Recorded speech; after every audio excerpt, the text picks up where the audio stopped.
Bonjour à tous dans ce nouvel épisode de l'Église Ensemble. Et aujourd'hui, on se retrouve avec Élise Lazarus, qui va nous partager une prédication qui a pour titre « Le grand oublié ». Comme vous le savez, vous pouvez poser des questions. Tout se passe dans le chat. Je vous dis à tout à l'heure et bon visionnage.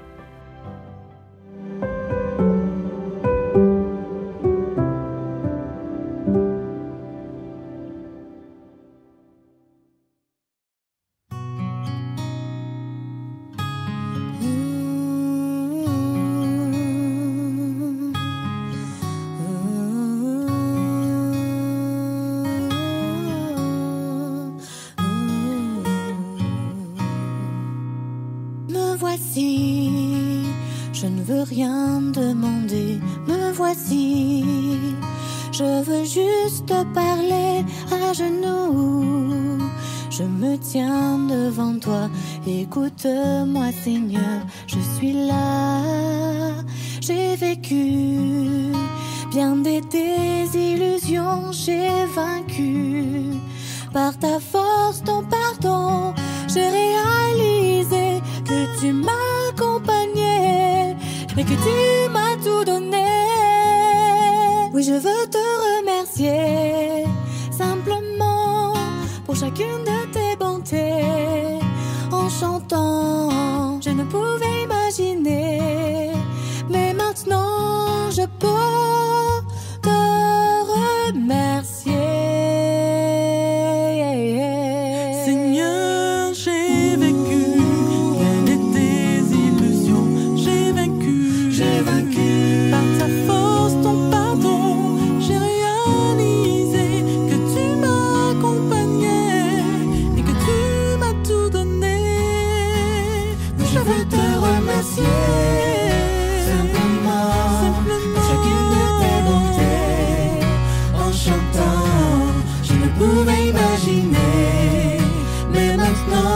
Je peux te remercier.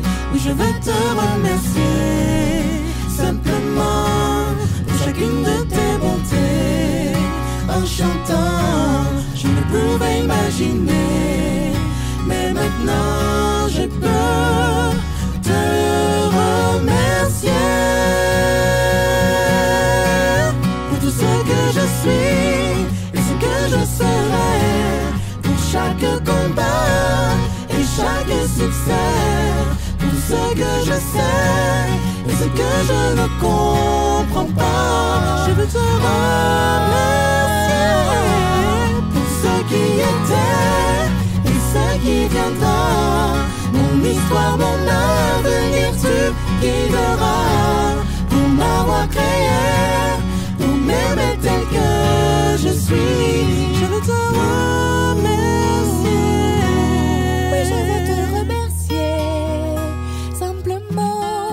Chacune de tes bontés, en chantant, je ne pouvais imaginer, mais maintenant je peux te remercier. Oui, je veux te remercier simplement pour chacune de tes bontés. En chantant, je ne pouvais imaginer, mais maintenant je peux te remercier. Je veux te remercier, Seigneur.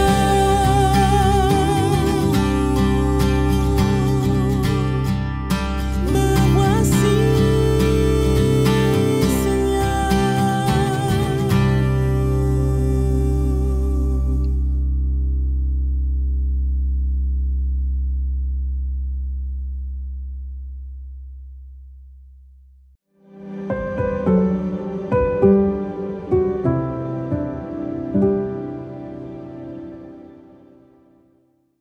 De temps en temps, je n'ai pas le moral.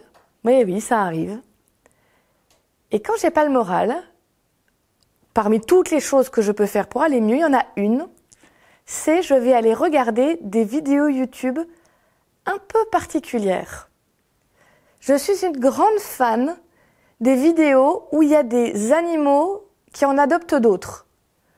Les très classiques, une maman chien qui adopte des chatons, L'une de mes préférées, c'est un labrador qui a adopté une portée de caneton parce qu'il n'y avait plus de maman en canard.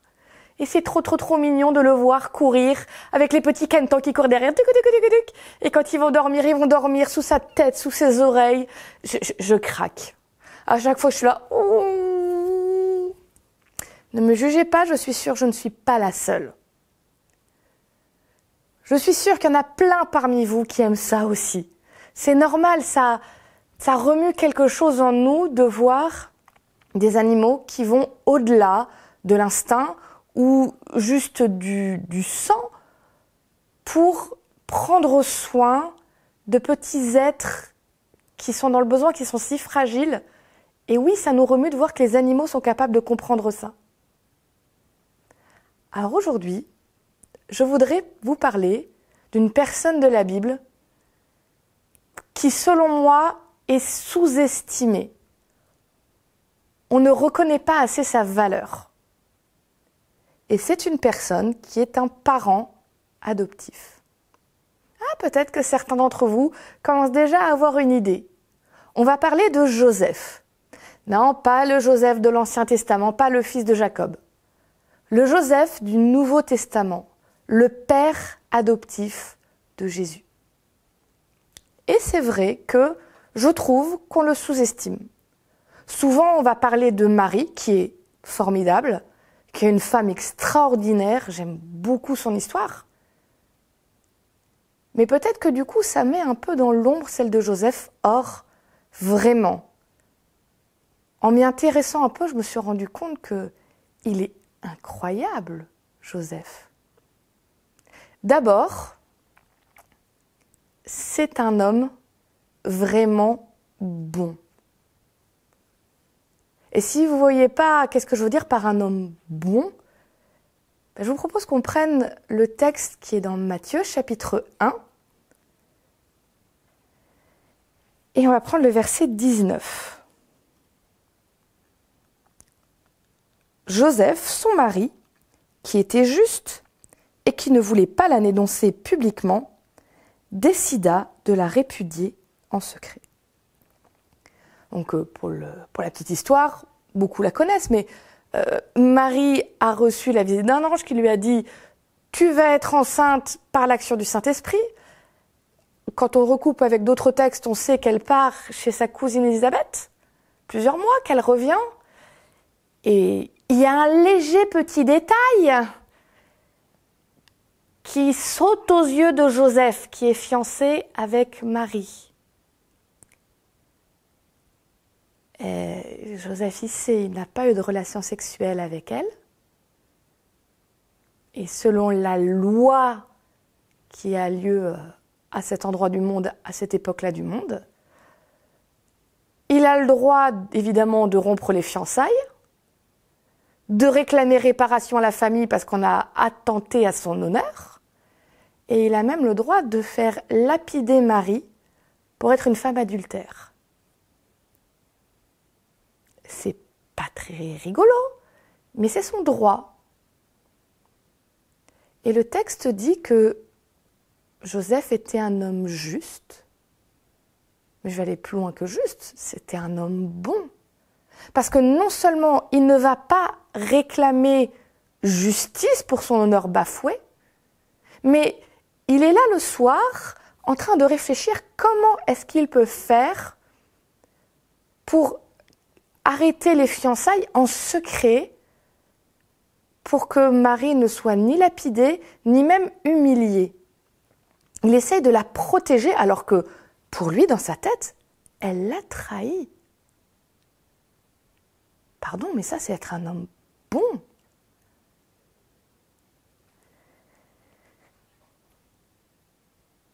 Et du coup, l'ange vient et va lui dire « Ne t'inquiète pas, Marie, elle ne t'a pas trompée. N'aie pas peur de la prendre avec toi pour femme. » C'est ce qui est dit dans les versets 20 à 23. Je résume ce qui est dit. On parle tout le temps de l'annonce à Marie. Et c'est vrai, il y a un ange qui vient voir Marie pour lui dire tu vas être enceinte. Mais on oublie un peu facilement qu'il y a eu aussi une annonce à Joseph.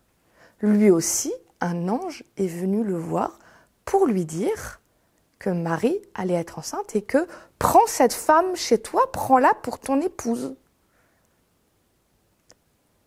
Et vous allez peut-être trouver que je vais un peu loin, mais Marie, elle a eu le choix, elle a eu cette possibilité de dire « Je suis la servante du Seigneur, qu'il soit fait selon ton désir ».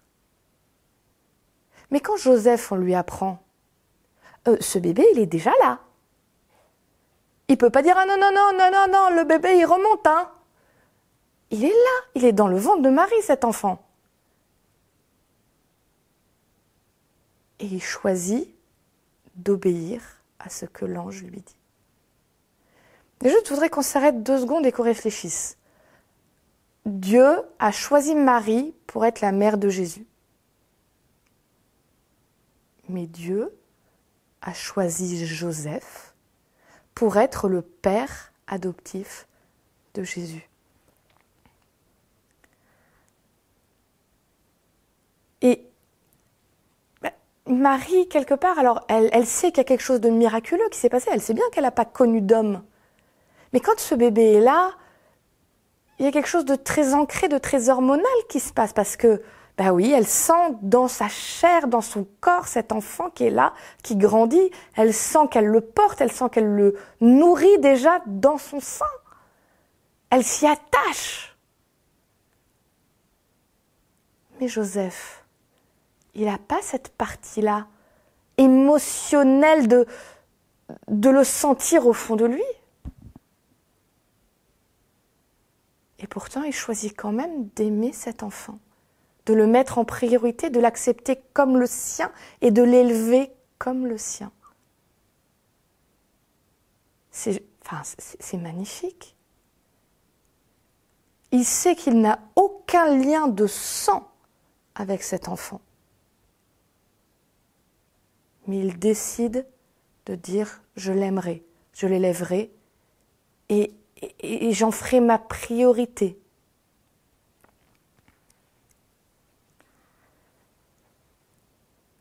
Et il va réellement adopter cet enfant. Et à nouveau, je me dis, mais Dieu a choisi Joseph pour qu'il puisse apprendre à Jésus qu'est-ce que c'est être un homme. C'est Joseph qui, quand Jésus était petit, peut-être lui a tenu la main quand il a fait ses premiers pas pour lui montrer comment on marche. C'est Joseph que Jésus a regardé avec des yeux d'enfant qui cherche un modèle paternel. Comment est-ce qu'on agit avec les autres? Comment est-ce qu'on agit au travail? Comment est-ce qu'on agit à la maison? Comment est-ce qu'on agit avec les femmes autour de nous? Il a regardé Joseph.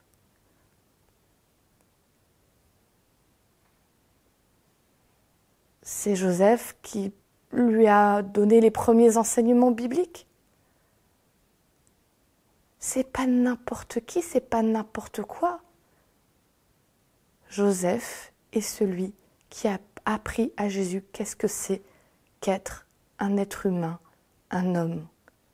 Et Dieu a volontairement choisi Joseph pour faire ça. En plus, la Bible nous dit que Jésus il est devenu charpentier, comme son père adoptif.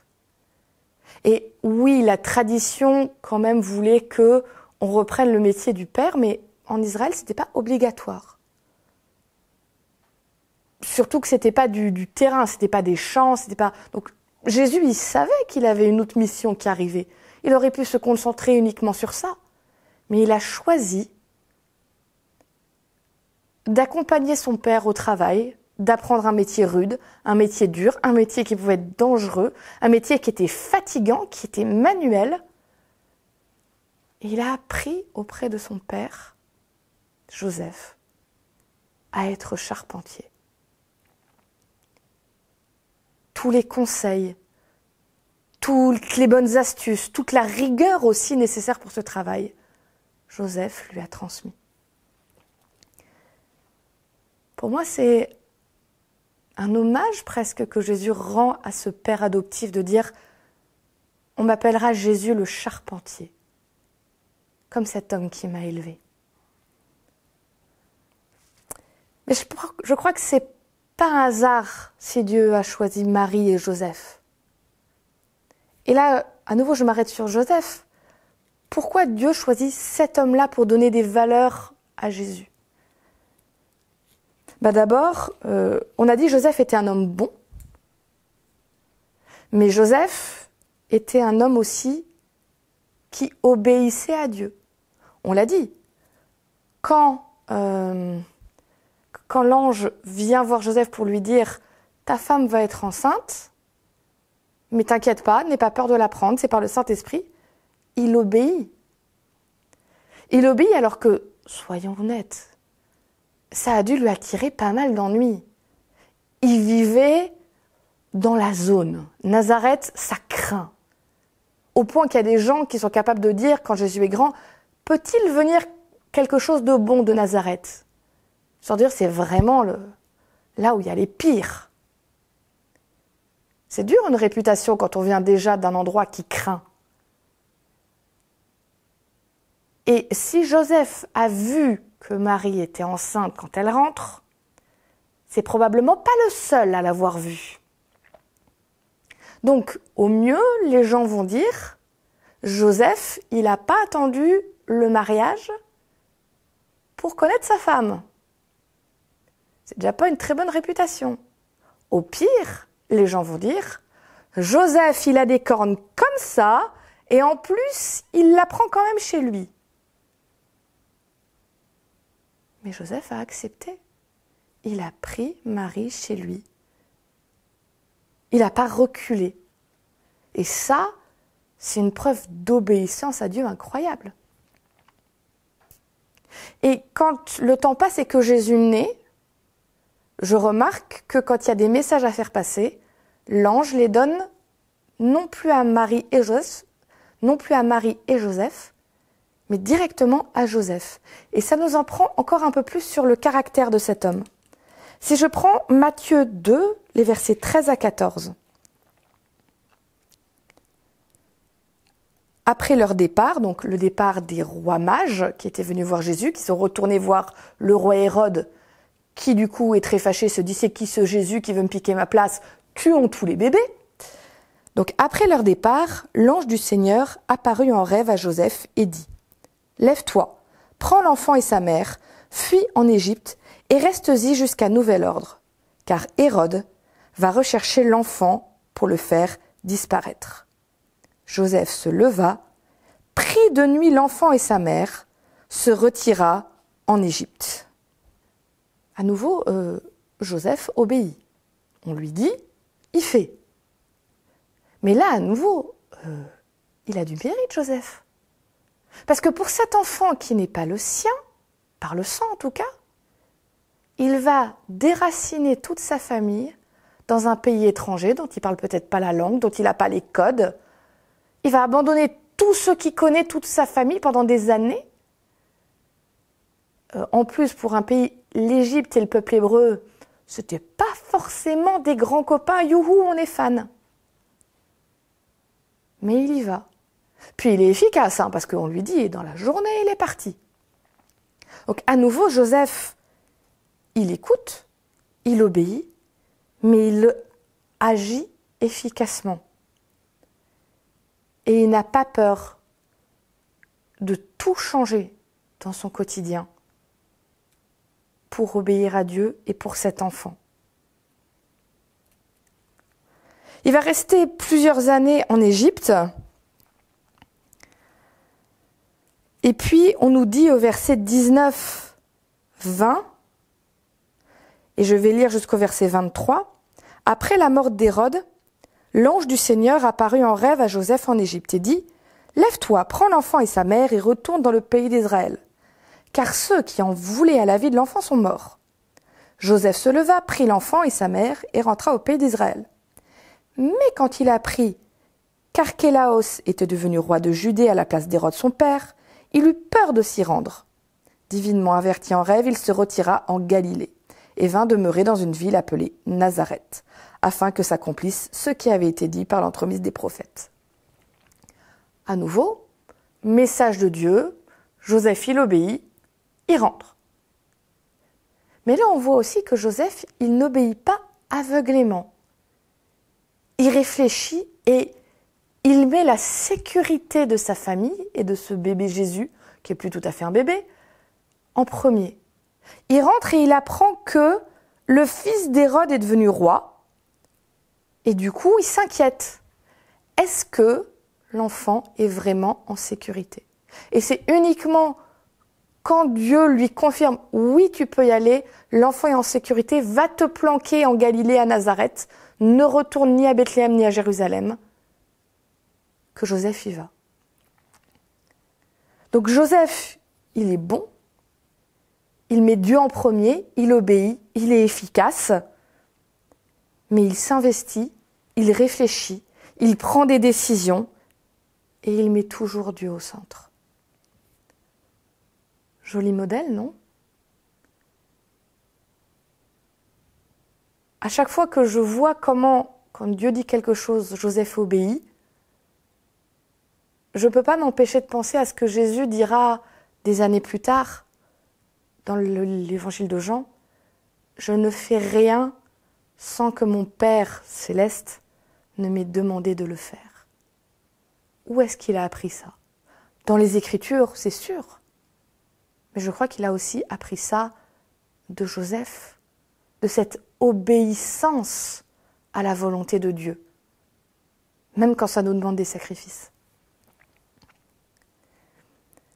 Il y a une dernière fois dans le Nouveau Testament où on nous parle de Joseph. Vous avez vu, il n'y a pas beaucoup de textes. Et il dit pas grand-chose, notre pauvre Joseph. C'était pas un grand bavard. Là non plus d'ailleurs, il dira rien. Mais c'est peut-être l'histoire qui me touche le plus.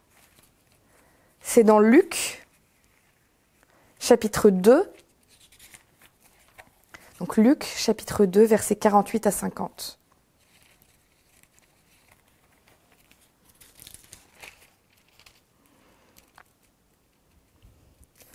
Avant de vous lire le texte, donc ce passage, il parle du moment où Marie, Joseph, Jésus vont au temple. Jésus a 12 ans, c'est un ado. Ils sont là au temple, ils passent un bon moment, puis ils rentrent. Et au bout de 3 jours de voyage, Marie et Joseph se rendent compte que Jésus n'est nulle part. Il n'est pas avec les amis, il n'est pas avec la famille, il n'est pas là. Donc panique à bord, tout le monde repart, 3 jours pour retourner jusqu'au temple. 6 jours quand même qu'il a disparu, l'enfant.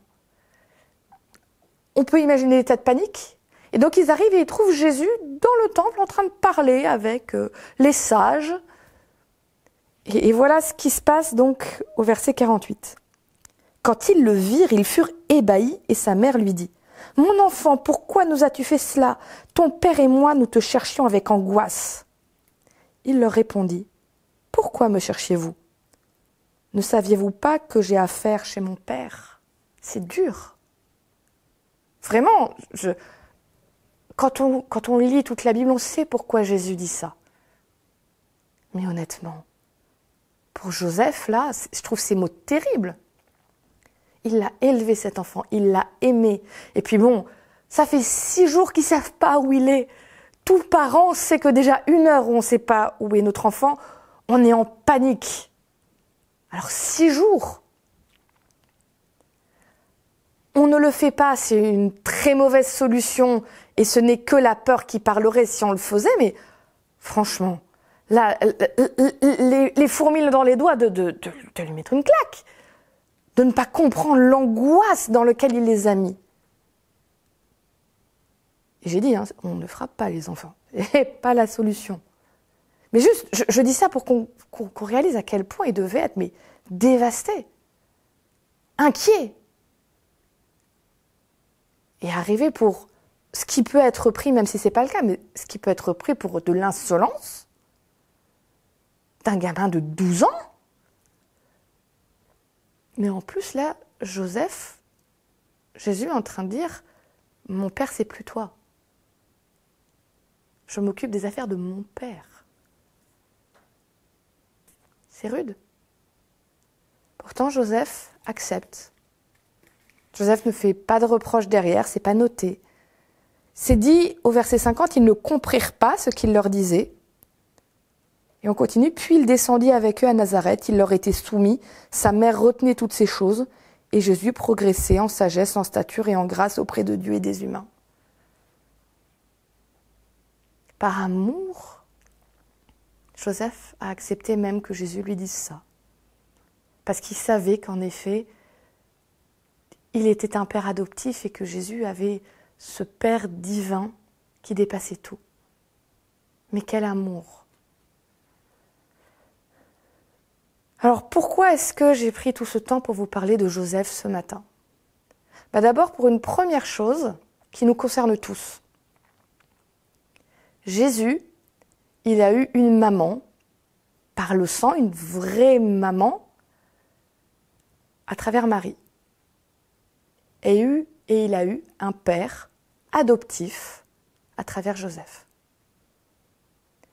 Tout comme moi, en tant qu'humaine, Dieu est mon père, ma mère, parce qu'il m'a créée. Et qu'il y a ce lien très spécial.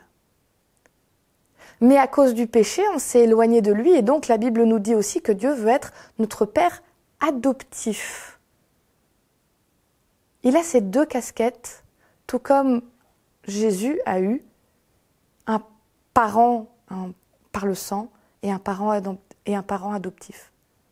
Et ça me fait dire que Jésus est capable de comprendre cette situation et cette relation. Il sait ce que c'est. Et de façon très humaine aussi, peu importe la situation familiale dans laquelle je suis, si j'ai des parents par le sang, des parents adoptifs, pas de parents,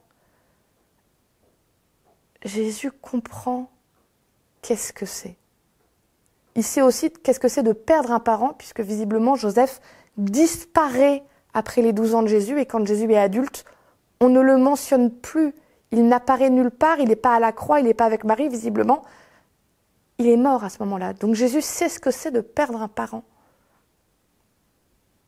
Et ça me réconforte énormément de me dire que Dieu peut me comprendre. Mais j'ai une toute autre raison aussi de vous parler de Joseph. C'est que pour moi, il représente toutes ces personnes qui ne sont pas des grands bavards. Ce n'est pas ceux que vous allez voir sur le devant de la scène. Ce n'est pas les grands expansifs. C'est plutôt les taiseux. Mais les taiseux qui pensent toujours à ce que tout le monde soit bien, tout le monde soit inclus, qui sont efficaces, qui font, qui n'attendent même pas de remerciements, juste qui sont là, qui parfois sont des modèles, et quand les choses deviennent vraiment difficiles, vous pouvez compter dessus. Et peut-être qu'on ne les remercie pas assez, ces personnes-là, alors qu'on en a tellement besoin. Alors à vous tous, les Joseph qui nous écoutez, je veux vous dire merci.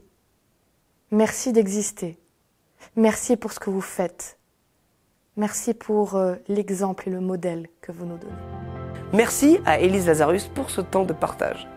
Comme vous le savez, vous pouvez donner vos offrandes en cliquant dans le lien qui se trouve en description. Je vous dis bon sabbat et à la semaine prochaine.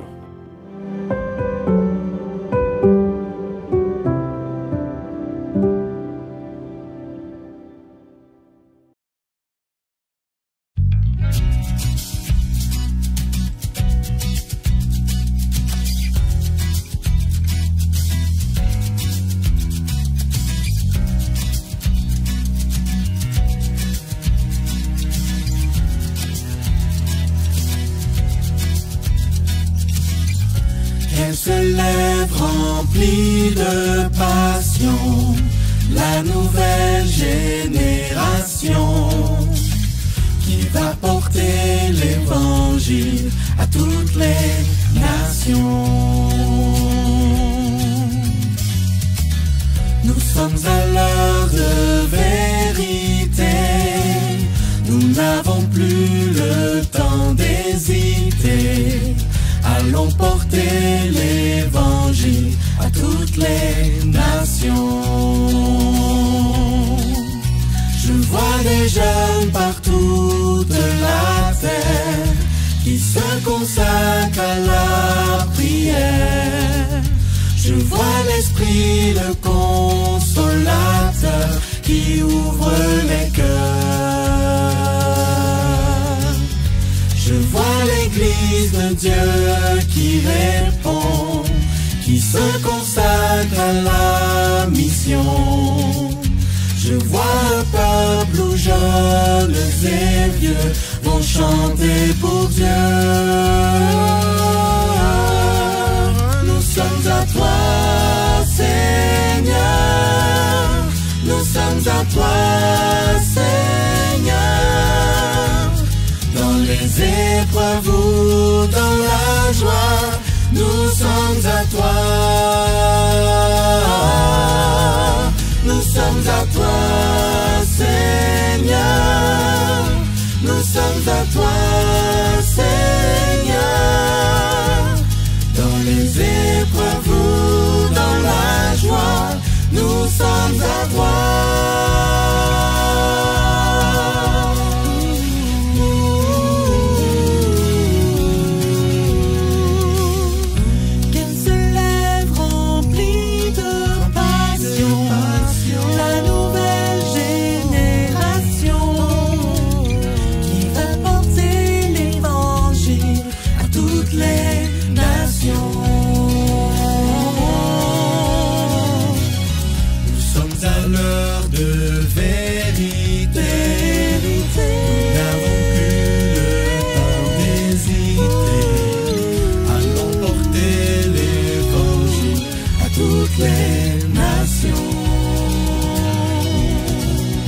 Je vois des jeunes par toute la terre qui se consacrent à la prière. Je vois l'Esprit, le consolateur, qui ouvre les cœurs.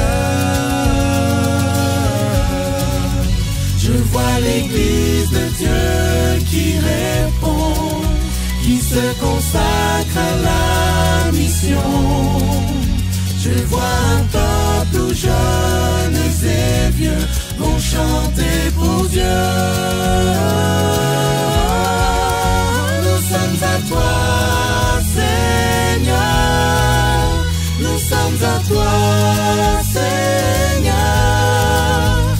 Dans les épreuves ou dans la joie, nous sommes à toi. Nous sommes à toi, Seigneur. Nous sommes à toi, Seigneur. Dans les épreuves ou dans la joie, nous sommes à toi.